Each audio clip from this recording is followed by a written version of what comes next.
bersyukur kita kembali dalam PA online minggu ini. Mari kita mempersiapkan hati kita untuk mempelajari kebenaran firman Tuhan. Mari kita berdoa. Terima kasih Tuhan Yesus, kami bersyukur buat penyertaan-Mu, buat setiap anugerah Tuhan dalam kehidupan kami. Hingga saat ini Tuhan, keberadaan kami semua berkat kemurahan-Mu.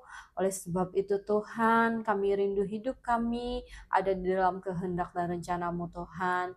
Kami rindu mengerti firman-Mu, Roh Kudus pimpin kami, berikan kami hikmat-Mu, sehingga kami boleh mengerti isi hati-Mu bagi setiap kami. Terima kasih Bapa, kami buka PA online kami di dalam nama Tuhan Yesus Kristus. Haleluya, amin. Puji Tuhan, tidak terasa ya kita sudah memasuki akhir tahun. Nah, di akhir tahun ini waktu berlalu begitu cepat ya. Apalagi sekarang sudah bulan September, nanti Oktober, kemudian kita tidak lama lagi merayakan Natal. Nah, banyak hal dan rencana yang belum terselesaikan, bahkan mungkin belum sempat kita mulai. Nah, hari ini sebelum kita belajar lebih jauh tentang menebus waktu, kita akan mulai dengan satu pertanyaan. Kalau Tuhan kasih setiap Bapak Ibu, Saudara-saudari satu waktu tambahan dalam hidup ini, apa yang mau kita lakukan? Nah, coba pikirkan sejenak. Kalau kita tahu hari ini hari terakhir kita, kemudian ada satu hari atau mungkin satu minggu atau satu bulan tambahan, maka apa yang mau kita lakukan secara berbeda? Nah, bisa saja ya kita akan lebih menghabiskan waktu bersama keluarga kita, orang-orang yang kita sayangi mungkin, karena selama ini kita sangat sibuk bekerja atau melakukan hal lain. Atau mungkin kita mau berdamai dengan seseorang yang kita bermasalah. Atau kita bisa jadi mau menghabiskan waktu untuk melakukan hal-hal rohani seperti berdoa, membaca firman, dan sebagainya. Nah, menarik sekali ya Bapak Ibu Saudara-saudari, kalau dapat satu hari tambahan, kita ternyata pasti ingin menggunakan untuk hal-hal yang sangat penting, seperti keluarga, Tuhan, pelayanan, atau orang-orang tertentu. Nah, ini menunjukkan bahwa sebenarnya kita tahu apa yang paling bernilai dalam kehidupan kita. Tapi kenyataannya kita sering pakai waktu sehari-hari untuk hal yang kurang penting. Jadi pertanyaannya, kenapa harus menunggu satu hari tambahan? Tuhan sudah beri kita waktu yang cukup setiap hari, tinggal bagaimana kita mengelolanya dengan bijak sesuai firman Tuhan. Nah, sebelumnya mari kita membahas terlebih dahulu tentang asal mula waktu yang terbatas. Pertama, waktu itu memang diciptakan oleh Allah, namun Allah itu sendiri itu kekal ya, timeless, tidak dibatasi oleh waktu. Nah, manusia juga awalnya diciptakan untuk menjadi selaras dengan Allah, yakni hidup di dalam kekekalan bersama dengan Allah. Nah, waktu itu sendiri ada, tapi belum menjadi batasan bagi manusia. Namun, waktu yang terbatas itu lahir karena dosa. Ketika manusia jatuh ke dalam dosa, kita melihat di dalam Kejadian pasal yang kedua ayat yang ke-17, Kejadian pasal yang ketiga ayat yang ke-19, waktu itu mulai ada dan menjadi batas hidup manusia, seperti adanya lahir, hidup, dan mati, itu karena manusia jatuh dalam dosa. Nah, dari yang kekal, dosa membuat manusia hidup dalam waktu yang fana.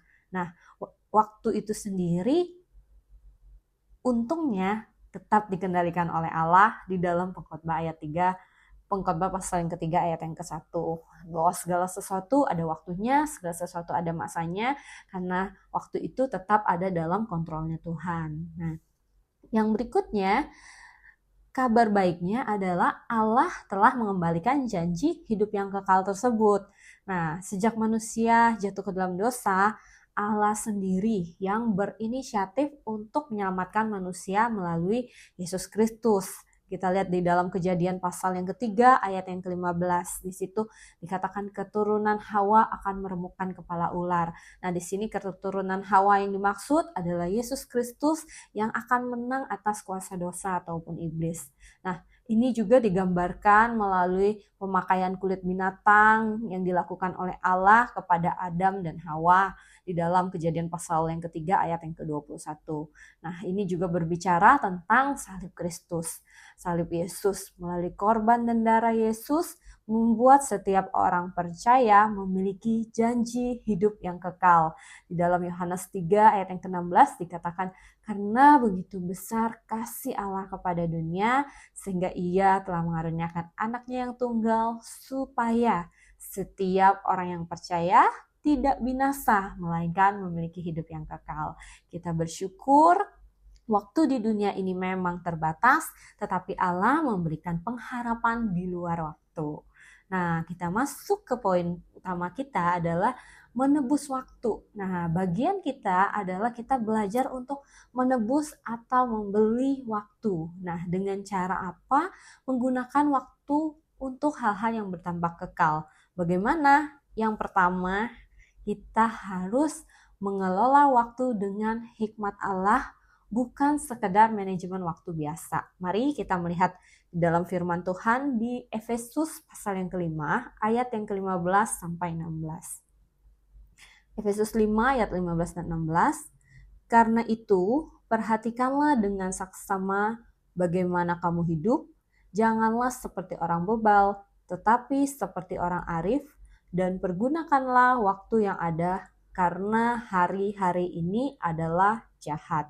Nah, kata arif di sini dalam bahasa aslinya memiliki makna hikmat, ya, seperti orang arif, seperti orang berhikmat. Nah, kata hikmat di sini bukan sekedar cerdas atau pintar mengatur jadwal, ya, tetapi juga berarti hikmat rohani, hikmat yang datang dari Allah.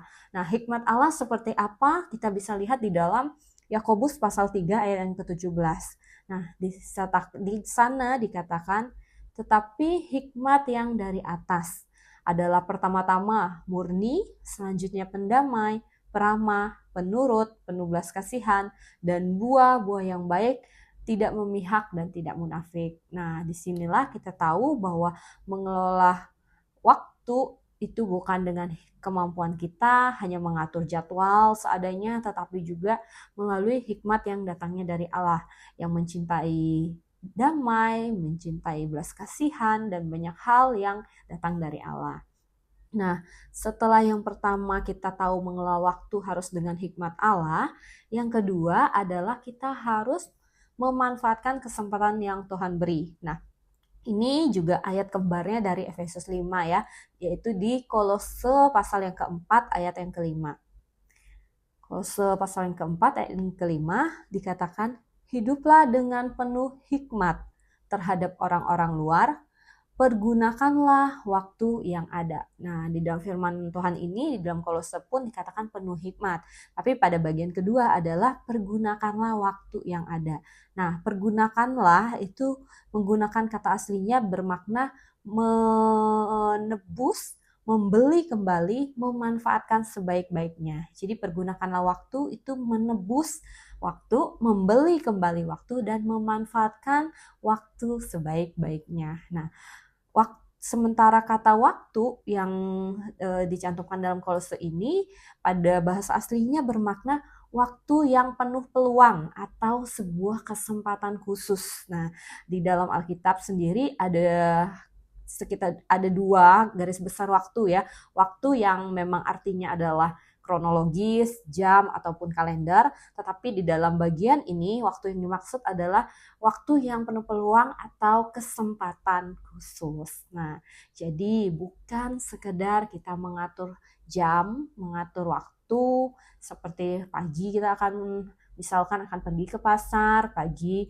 kita akan buka toko, atau kemudian nanti sore akan kemana, seperti itu. Bukan sekedar mengatur waktu dalam hal manajemen waktu seperti itu, tetapi kita mengenali dan memanfaatkan setiap kesempatan, momen yang Tuhan sudah sediakan. Nah, bila kita tahu di dunia ini mungkin banyak pelajaran tentang time management, tentang efisiensi waktu, tentang produktivitas, mungkin pembagian waktu dalam pencapaian tertentu, misalkan dalam pekerjaan kita. Nah, tetapi firman Tuhan mengajarkan lebih dari itu, yaitu hidup dalam hikmat Allah yang mengerti maksud Tuhan, menangkap sebuah kesempatan rohani, bukan hanya sibuk menghabiskan waktu, tetapi salah arah. Nah, ini contohnya bukan cuma kita atur jadwal, tetapi kita mengerti kehendak Tuhan di balik setiap kesempatan. Misalkan ada waktu kita ngobrol dengan teman-teman. Nah, orang yang bijak mengatur waktunya sesuai dengan hikmat Allah, dia mungkin tidak hanya ngobrol biasa atau berbasa-basi, tapi dia tahu ini bisa jadi sebuah kesempatan untuk menabur kasih, menabur firman Tuhan, menabur tentang kebaikan Tuhan, sehingga menjadi satu momen kesempatan untuk kita memanfaatkan waktu itu dengan sangat baik untuk hal-hal yang bersifat kekal. Kemudian yang ketiga adalah kita menggunakan momen sekarang, jangan menunda. Nah, ketika saya membuat materi ini sendiri, sebenarnya ini menjadi pelajaran khusus juga buat saya yang sering banget menunda waktu. Nah, Bapak Ibu Saudara-saudari, kita tidak bisa menunggu waktu tambahan yang Tuhan beri seperti yang tadi kita bahas di awal. Karena bisa jadi hari ini adalah waktu bonus itu, atau bisa dikatakan waktu terakhir kita atau orang yang kita jumpai. Nah, firman Tuhan berkata dalam Yakobus pasal yang keempat ayat yang ke-14, hidupmu sama seperti uap yang sebentar saja kelihatan lalu lenyap. Nah, karena waktu kita terbatas di dunia ini, maka kita harus menggunakannya dengan sebaik-baiknya, tidak menunda. Nah, di hari-hari yang jahat ini, seperti sebuah pujian lama ya mengatakan, zaman sekarang berjagalah, lihat dunia bergelora, banyak kabar yang menggemparkan sini sana. Bahkan baru-baru ini kita mungkin tahu di media sosial ada banyak kabar atau pengajaran yang kurang tepat tentang firman Tuhan, bahkan ada kabar akan ada rapture, pengangkatan tanggal 23 September kemarin ya, dan ternyata tidak terbukti juga, karena memang firman Tuhan sendiri sudah berkata gitu ya, seperti akhir dari pujian tadi, berlindunglah pada sabda Allah, pada firman Allah. Di dalam Wahyu pasal yang ke-22 ayat yang ke-7, ayat yang ke-12, ayat yang ke-20, Tuhan Yesus berkata, aku akan datang segera. Intinya waktunya adalah segera. Tidak ada seorang pun yang mengetahui detail waktu kedatangan Tuhan, namun kita diminta untuk berjaga-jaga dan siap sedia, tidak membuang waktu kita begitu saja. Kemudian bagian terakhir adalah kita membagikan waktu untuk sesama. Di dalam kelanjutan Efesus pasal yang kelima tadi, di ayat yang ke-21 dikatakan, dan rendahkanlah dirimu seorang kepada yang lain di dalam takut akan Kristus. Nah, di dalam Ibrani pasal yang ke-10 ayat yang ke-24 sampai ke-25 juga berkata, marilah kita saling memperhatikan supaya kita saling mendorong dalam kasih dan dalam pekerjaan baik. Janganlah kita menjauhkan diri dari pertemuan-pertemuan ibadah kita. Banyak firman Tuhan yang menganjurkan kita untuk kita membagikan waktu kita untuk sesama.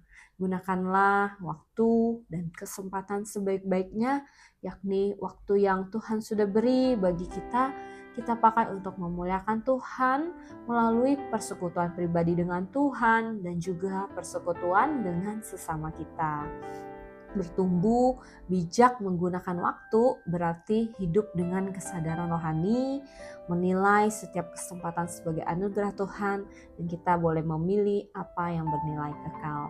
Puji Tuhan, demikianlah firman Tuhan. Saya percaya setiap kita, waktu-waktu yang Tuhan sudah beri, kita mau mempergunakannya untuk memuliakan nama Tuhan. Mari kita sama-sama persiapkan hati kita untuk kita berdoa. Terima kasih Tuhan Yesus, terima kasih, kami bersyukur untuk setiap waktu dan kesempatan yang sudah Tuhan beri dalam hidup kami. Kami tahu Tuhan, segala sesuatu ada dalam rancangan Tuhan. Kami tidak tahu waktunya, tetapi kami tahu yang terbaik dari Tuhan. Tuhan sudah sediakan dan rancangkan buat setiap kami. Kami adalah orang-orang yang akan memiliki janji hidup yang kekal. Kami bersyukur Tuhan untuk kekekalan yang Tuhan berikan bagi kami, dan kami mau menggunakan waktu yang terbatas ini untuk mempermuliakan nama Tuhan melalui persekutuan yang semakin intim dengan Tuhan dan sesama kami. Terima kasih Tuhan, kiranya hikmat Tuhan selalu menyertai kami untuk kami boleh menggunakan waktu, mengelola waktu yang ada sesuai dengan kehendak-Mu. Terima kasih Tuhan, bersyukur untuk firman-Mu di dalam nama Tuhan Yesus Kristus. Haleluya. Amin.